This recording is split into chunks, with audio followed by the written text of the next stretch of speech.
Hi, I'm Karen Russell, and we're here at the Yoga NoHo Center in North Hollywood, California. And we're going to break down parts of Surya Namaskara A. And within this Surya Namaskara A, there's a sequence of postures. And we're going to go through a couple of the postures individually before we put it all together.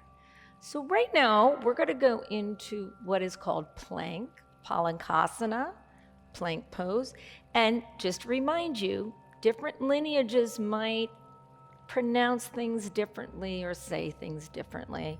But this is also known in English as plank. So lower your knees down first for a moment, because first of all, plank is not easy and I don't want her to get exhausted. So she's starting in a really nice position in her tabletop, right?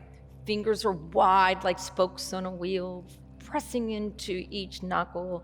The platforms of the shoulders, right? Those three platforms from the outer upper arms back and down. They're hollowing the armpits, drawing the shoulder blades back. And you don't want the belly just to drop, right? So it's good not to eat too much before your yoga practice. So draw the navel in. And she's going to inhale, tuck the toes, exhale, lift to her plank. Okay, so the biggest thing with plank is a lot of times people will push the booty way up, Yeah, that happens. But she's going to draw the navel down. So let's go through our platforms again. Push down through the hands, even a little bit on the outside of the pinky finger and the outside of the hands. Draw the shoulder blades back more. Slightly bring the shoulders over the wrist a little bit. Yeah, in this posture, you kind of come up over the toes. Draw the navel in more. So I would tuck the tailbone a little bit. I hate using the word, a little bit. And the flesh of the buttocks goes down to the heels. What does that sound like? It sounds just like if you were standing in mountain pose, right? So keeping plank, actually holding just plank, in and out breathing, ujjayi breath, is a huge workout. Her gaze is soft and looking about 8 inches in front of her. Now draw the shoulder blades back more. Maybe even micro bend the elbows a little bit and see. Yes. So you can play with this. So if you micro bend the elbows a little bit, draw the elbows in, shoulders back and down. Kind of locks you into the shoulder girdle. Take a deep breath in. I'm going to have her just exhale, lower her knees down for a moment and relax. And she can go to child's pose right now. Okay. So plank pose. Plank pose is part of what is called a vinyasa, right? So when you do a flow class, vinyasa class, you would sometimes jump back to plank or step back to plank, lower down through your yogi push-up, chaturanga, right? It's a very difficult posture. So I want to show you some options. So if you're a newer student, maybe you're in a flow class. I would hope that the teacher will tell you that you could skip vinyasa and just go to down dog because it's a lot on the shoulders, right? But let's talk about your plank.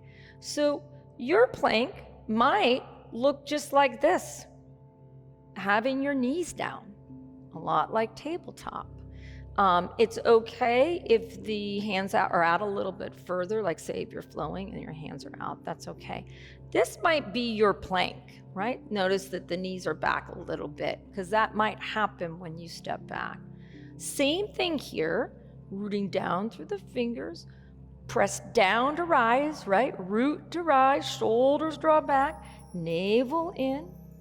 Gaze is soft, but notice that the ears are nice and in line with the shoulders. This is important. If you establish this in your plank, then when you go through your yogi push-up, the chaturanga dandasana, it will be a lot easier. So she'll show you plank one more time. She's going to tuck the toes, inhale and exhale, and that exhale will help through the navel, right? So that's a little bit of that Uddiyana Bandha, right? Drawing the navel in, and up. A little bit of the Mula Bandha here, even squeezing the perineum, right? Lifting the pelvic floor.